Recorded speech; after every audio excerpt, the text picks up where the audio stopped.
అందరికీ నమస్కారం. తెలుగు లెసన్స్ ఛానల్కి స్వాగతం, సుస్వాగతం. తెలంగాణ టెట్కు సంబంధించి పేపర్ 1 16 జూన్ 2026 సెషన్ 1 జరిగిన క్వశ్చన్ పేపర్ అండి. ఇది అఫీషియల్ వెబ్సైట్ నుండి డౌన్లోడ్ చేసి దీన్ని వర్డ్ కాపీగా మార్చి ఇలా చేయడం జరిగింది. ఒకసారి ఇది పేపర్ డిస్కషన్ చూద్దాము. మన మెయిన్ ఛానల్లో టెట్ సిలబస్కు సంబంధించిన పూర్తి 6 తరగతుల నుండి 10 తరగతుల వరకు మొత్తం సిలబస్ అంతా కవర్ అయ్యే విధంగా ఒక వీడియో ఉందండి. దాని ఆధారంగా రాసిన మెటీరియల్ కూడా ఫ్రీగా అందరికీ పంపడం జరిగింది. ఒకసారి ఈ పేపర్ డిస్కషన్ చేద్దాము. ఈ పేపర్లో మన మెటీరియల్ నుండి ఎన్ని ప్రశ్నలు వచ్చాయనే చూద్దాము. దాంతోపాటు తెలియని ప్రశ్నలను మనం ఎలా ఆన్సర్ చేయాలో కూడా తెలుసుకుందామండి. వీడియో చివరి వరకు చూడండి. ఇది పేపర్ 1కు సంబంధించింది, తెలుగు.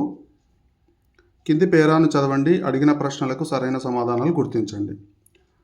నాగోబా జాతర ఆదిలాబాద్ జిల్లాలో జరిగే పెద్ద గిరిజన జాతర.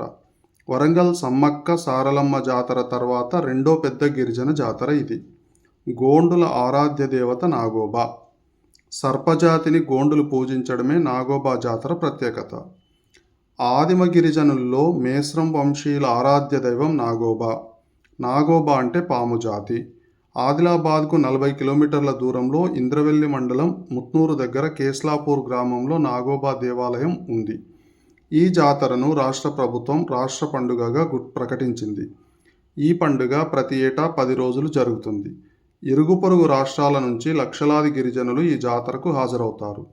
ప్రతి సంవత్సరం పుష్య అమావాస్య రోజున నాగోబా జాతర ప్రారంభం అవుతుంది. ఇది అండి. దాదాపుగా ఒక 5-6 వాక్యాలు మాత్రమే ఉంది. ఇది ఇంకొక 2 వాక్యాలు ఎక్కువ ఉండొచ్చండి. మొత్తం మీద 7-8 వాక్యాల కంటే ఎక్కువ లేదు. అయితే ఇక్కడ మనం ఇది చదివేటప్పుడే సాధ్యమైనంత వరకు ప్రశ్నలకు జవాబులు చదివేటప్పుడే మనం మైండ్లో ఏమై ఉండొచ్చు అనేది ఫిక్స్ చేసుకోవాలండి. ఇది చాలా సులభమైంది. ఇందులో మార్కులు పోగొట్టుకోకూడదు. 1కి 2 సార్లు చదివి 4 మార్కులు కాబట్టి 4 మార్కులు 1కి 2 సార్లు చదవవలసి ఉంటుంది. ఇక్కడ చూడండి, రెండవ అతిపెద్ద గిరిజన జాతర. మనకు వెంబడి ఏం గుర్తొస్తుంది అంటే సమ్మక్క సారలమ్మ అని గుర్తొస్తుంది. కానీ ఒకసారి చూడండి, నాగోబా జాతర ఆదిలాబాద్ జిల్లాలో జరిగే పెద్ద గిరిజన జాతర. వరంగల్ సమ్మక్క సారలమ్మ జాతర తర్వాత రెండవ పెద్దది. ఇక్కడ రెండవ అతిపెద్ద అన్నాడు కదా, అనగానే మనకేంది సమ్మక్క సారలమ్మ జాతర తర్వాత జరిగే రెండవ అతిపెద్ద జాతర ఏదేది? నాగోబా జాతర. ఇది మనకి ఎంతసేపు మైండ్లో సమ్మక్క సారలమ్మ జాతర ఉంటుంది. ఇది పెద్దది, ఇది మొదటిది, ఇది రెండవది. నాగోబా అంటే తేలుజాతి, గిరిజన జాతి, గోండు జాతి, పాము జాతి. చూడండి ఒకసారి, నాగోబా అనేది ఎక్కడ ఉంది? ఇక్కడ నాగోబా సర్పజాతి అని ఉంది.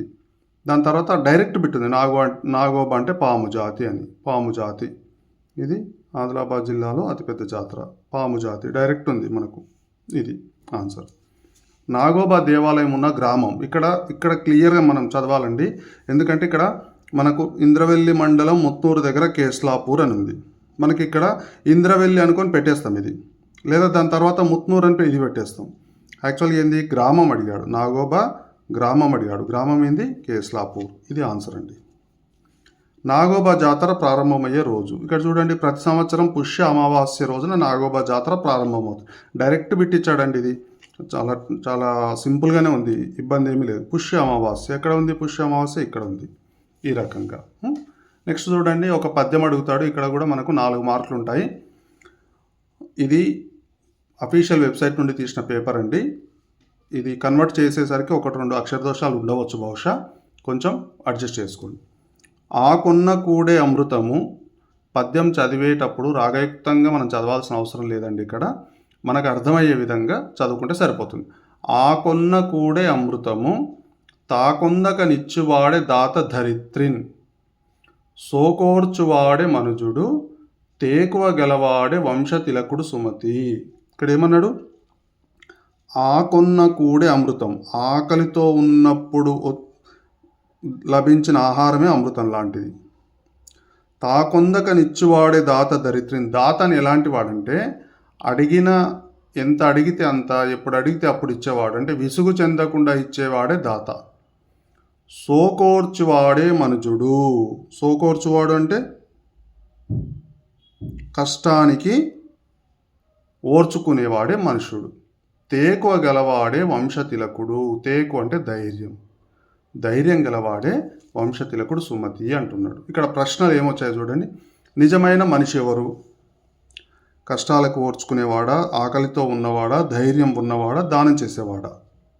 నిజమైన మనుజుడు, ఇక్కడ మనుజుడు చూడండి, మనుజుడు అని ఇక్కడ ఉంది.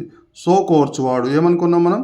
కష్టాలకు ఓర్చుకునేవాడా, ధైర్యం ఉన్నవాడా, దానం చేసేవాడా, ఆకలితో ఉన్నవాడా? ఇక్కడేం సోకోర్చువాడంటే కష్టాలకు ఓర్చువాడు. ఇది జవాబు. ధైర్యం ఉన్నవాడు ఎవరు? ధైర్యం ఉన్నవాడు ఎవరు? ఇక్కడ తేకువ గలవాడే వంశతిలకుడు సుమతి అన్నాం. తేకు అంటే ధైర్యం.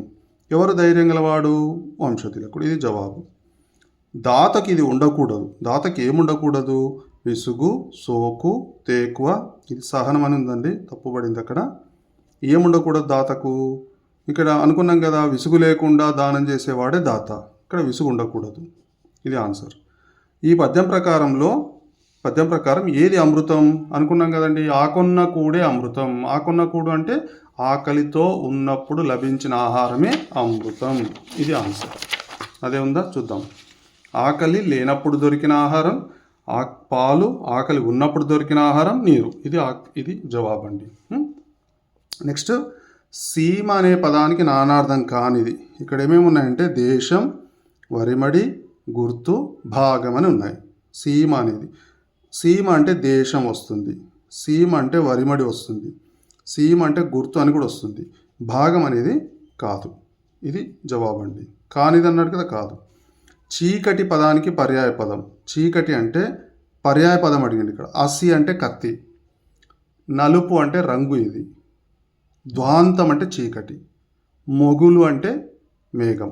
ఇది జవాబు అండి, ధ్వాంతం అంటే. ఇవన్నీ చూడండి, నేను తయారు చేసిన మెటీరియల్లో 23 పేజీలు ఏది ఉంది, 24 పేజీలు ఏది ఉంది, 27లో ఇట్లా అన్ని ప్రతి పేజీకి ఒక్కొక్క బిట్ ఉందండి. ఈ మెటీరియల్ అంతా కూడా నేను ఫ్రీగా మీకు పంపిస్తాను. 4 గంటల వీడియో ఒకటి ఉందండి ఛానల్లో. అందులో డిస్క్రిప్షన్లో నేను మెయిల్ ఐడి ఇచ్చాను, గూగుల్ ఫామ్ ఇచ్చాను. ఆ గూగుల్ ఫామ్లో మీరు మెయిల్ ఐడి పెట్టండి. మీ మెయిల్ ఐడికి నేను ఈ మెటీరియల్ కేవలం 49 పేజీలు ఉంది. ప్రతి పేజీకి 1-2 బిట్లు లాస్ట్ టైం వచ్చాయి, మొన్న జరిగిన టెట్లో. ఈ 49 పేజీల మెటీరియల్ చదువుకున్నా కూడా మీకు 20 నుంచి 25 మార్కుల ప్రశ్నలు వస్తాయండి. అలాగే పాఠ్యపుస్తకాలు మళ్ళీ చదవవలసిందే. దానికి మీరు రెడీ రెకనర్గా మెటీరియల్ తయారు చేశాను, ఎవరైనా కావాలంటే వాడుకోవచ్చు. నెక్స్ట్ చూడండి, కుల్య పదానికి వికృతి. కుల్య అంటే కాలువ. ఈజీగా గుర్తుపట్టేటట్టే ఉంది చూడండి. కుల్య. కథ అంటే కథ, కథకు వికృతి కథ. కవిత అంటే కవితకు కైత. కర్ణం అనేది దీనికి వికృతి లేదు. చిల్వ అనే పదానికి అర్థం పేరులోనే ఉందండి. చిల్వ అంటే చిలువ అని అర్థం. మనం కొండ చిలువ అంటాం, పాము. అలి అనే పదానికి అర్థం కానిది అన్నాడు. గుంపు, అలి అంటే గుంపు. సమూహం, అలి అంటే వరుస. మిగులు అనేది కాదు. ఇది జవాబు. ఈ 3 కావు. ఇది జవాబు. యారాలవాలని ఇలా అంటారు. యారాలవాలని ఏమంటాం? అంతస్తాల, ఊష్మాల, అనునాసికాల, వర్గయుక్కుల. చూడండి, వర్గయుక్కులు అంటే కావర్గం, చావర్గం, టావర్గం, తావర్గం, పావర్గం.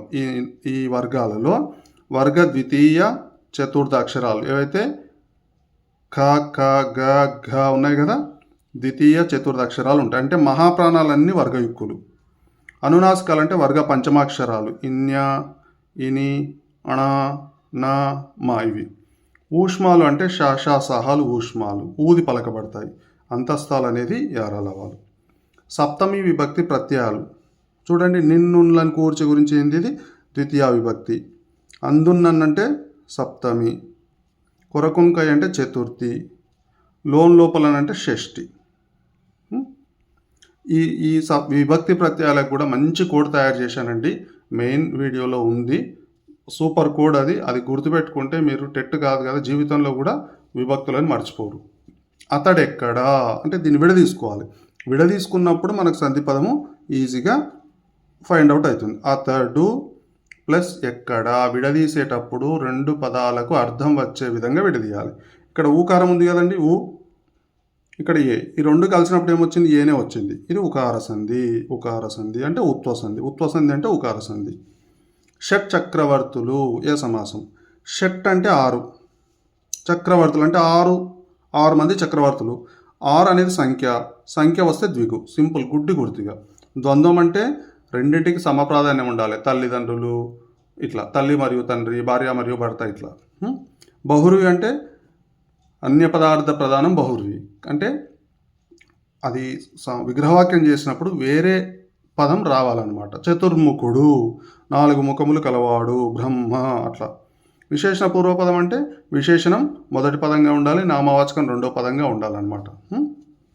పాప వచ్చి భోజనం చేస్తుంది, ఇంకా రాలేదు, వచ్చి భోజనం చేస్తుందంట. ఎప్పుడో వస్తుంది, భోజనం చేస్తుంది. ఏ కాలం అది? భవిష్యత్ కాలం, సింపుల్. భూతకాలం అంటే ఆల్రెడీ జరిగిపోయింది, భోజనం చేసింది అంటే భూతకాలం. వర్తమాన కాలం అంటే భోజనం చేయుచున్నది అంటే అక్కడ తింటుంది అని అంటే వర్తమాన కాలం. తద్ధర్మకాలం అంటే అన్ని కాలాలకు కావలసిన పదం ఇది. తద్ధర్మకాలం అంటే ఇది భవిష్యత్ కాలం. కొరవి గోపరాజు రచన.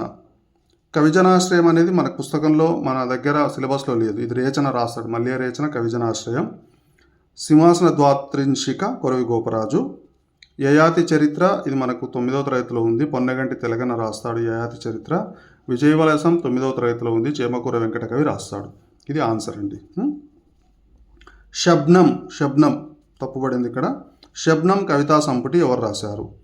మామిళ్ళ రామగౌడు రసతరంగిణి అనే కవితా సంపుటి రాస్తాడు. అలిశెట్టి ప్రభాకరు సిటీ లైఫ్ అనే గ్రంథాన్ని రాస్తాడు. పొట్లపల్లి రామారావు ఏం రాసిండు? జైలు కథలు అని రాస్తాడు అనమాట. ఇది కృష్ణమూర్తి యాదవ్ శబ్నం అనేది. పల్లెటూరు పిల్లగాడ రచయిత ఎవరు? డైరెక్ట్ బిట్టు చూడండి, ఇది సుద్దాల హనుమంతు డైరెక్ట్ బిట్టు. జినవల్లభుని శాసనంలోని ఛందస్సు ఇది ఎక్కడ ఉంది అంటే మీరు వెతకండి బాగా, పుస్తకాలలో ఎక్కడ ఉంటుంది అంటే పాఠ్యాంశం వెనక, పాఠం అయిపోయిన తర్వాత పర్యాయ పదాలు అంటే వ్యాకరణాంశాలన్నీ అయిపోయిన తర్వాత విశేషాంశాలు అని ఆ పాఠానికి సంబంధించిన ఒక పేజీ ఇస్తాడు, ఆ పేజీలో ఉంది ఇది. కాబట్టి పాఠం వెనుక ఉన్న విశేషాంశాలను కూడా మనము ఖచ్చితంగా చదువుకోవాలి. అది జినవల్లభుడి శాసనంలోని ఛందస్సు కందం. ఇది నేను మెటీరియల్లో క్లియర్గా రాశానండి. ఇది కూడా మన మెటీరియల్లో ఒక పేజీలో ఉంది. తెలుగులో తొలి రామాయణం రంగనాథ రామాయణం. ఇది గోన బుద్ధారెడ్డి రాస్తాడు, పేజ్ నెంబర్ 8లో ఉంది నేను పంపిన మెటీరియల్లో. జైలు కథా సంపుటి రాసింది ఎవరు? వట్టికోట అల్వార్ స్వామి. ఎందుకంటే ఇక్కడ మీకు కన్ఫ్యూజన్ అవుతారు, జైలు లోపల 2 ఉంటాయి. జైలు రాసింది, జైలు కథలు రాసింది ఎవరంటే పొట్లపల్లి రామారావు. జైలు కథా సంపుటి రాసింది వట్టికోట అల్వార్ స్వామి. పొట్లపల్లి రామారావు జైలు కథలు అని రాస్తాడు. జైలు అనే పదం మాత్రమే వట్టికోట, జైలు కథలు అంటే పొట్లపల్లి రామారావు.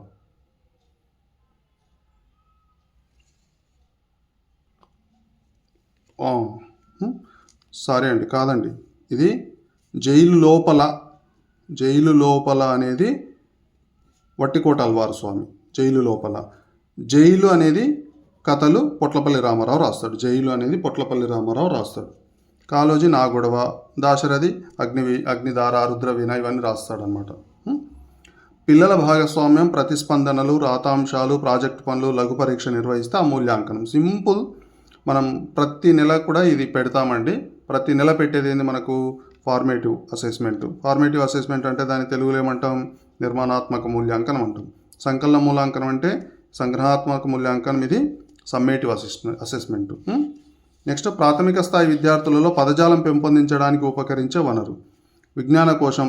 ప్రాథమిక స్థాయి విద్యార్థులు విజ్ఞాన కోశం చదివే స్థాయిలో ఉండరు. పరామర్శ గ్రంథం, రెఫరెన్స్ గ్రంథాలు కష్టం అంటే చదవగలుగుతారేమో కానీ పదజాలం పెంపొందించడానికి ఇంత పెద్దది అవసరం లేదు. వ్యాసాల సంకలనం, పెద్ద వ్యాసాలు కూడా చదవడానికి ఇబ్బంది పడతారు. ప్రాథమిక స్థాయి విద్యార్థులలో చిత్రకథా పుస్తకం అంటే చిత్రాలు ఉంటాయి, పక్కన కథ ఉంటుంది. ఆ చిత్రాన్ని చూసి ఆ కథకు సంబంధించిన పదజాలాన్ని పెంపొందించుకునే పని చేస్తారనమాట పిల్లలు. విద్యార్థుల డ్రాప్అవుట్పై ప్రభావాన్ని చూపించే అంశాల్లో ఒకటి విద్యార్థి రాత పరికరం విలువ అంటే స్టేషనరీ కానీ, విద్యార్థి గల భాషా సంపత్తి అంటే వాడు మాట్లాడే విధానం కానీ లేదా అతనికి ఉండే భాషా సంపద కానీ, విద్యార్థి పాటించే క్రమశిక్షణ కలిగిన విద్యార్థి లేదా క్రమశిక్షణ లేని విద్యార్థి డ్రాప్అవుట్ అవుతాడా? ఎవరు అవుతారు? విద్యార్థి కూర్చుండే విధానం అంటే విద్యార్థి కూర్చుండే విధానం, సౌకర్యాలు అంటే కింద కూర్చొని ఉండాలనుకోండి, రోజు కింద కూర్చుంటే ఇబ్బంది పడతాడు. లేదా బెంచీలు సరిగా లేక, లేదా కింద కూర్చొనే ఇబ్బంది కలిగి ఎలా డ్రాప్ అవుట్ అవుతాడు అనేది మనం దీన్ని ఫైండ్ అవుట్ చేయాలి. ఎలా డ్రాప్ అవుట్ అవుతాడు? విద్యార్థి కూర్చుండే విధానం వల్ల డ్రాప్ అవుట్ అవుతాడు. సౌకర్యాలు లేవనుకోండి, ఆ పిల్లవాడికి ఆసక్తి ఉండదు. ఎందుకంటే ఉదయం నుండి సాయంత్రం వరకు పాఠశాలలో ఉండాలి అంటే ఇబ్బంది పడతాడు. కాబట్టి ఈ విధానం బాగాలేకుంటే డ్రాప్ అవుట్ పై ప్రభావం చూపిస్తుంది. విభిన్న భాషణ అలవాట్లతో కూడిన సంక్షిప్త వ్యవస్థ భాష. డైరెక్ట్ బిట్ అండి ఇది. హాకెట్ అంటాడు. అంతే, సింపుల్. ఇంకా గుర్తుపెట్టుకోవాలి. సంక్షిప్త హాకెట్ సంక్షిప్త, ఇట్లా గుర్తుపెట్టుకోండి కోడ్. తెలుగు పాఠ్యపుస్తకాల్లో ఆలోచించండి చెప్పండి అనే శీర్షికతో చిత్రాలు చేర్చుటకు కారణం. ఇక్కడ చూడండి, చిత్రాలు చేర్చిండు. ఇక్కడ ఆలోచించండి చెప్పండి. యాక్చువల్గా ఇది చదవండి ఆలోచించి చెప్పండి అనేదేమో ఉన్నత తరగతుల్లో ఉంటుంది. చిన్న తరగతుల్లో చిత్రం ఇచ్చి ఆలోచించండి చెప్పండి అని ఉంటుంది. ఇది దేనికోసం?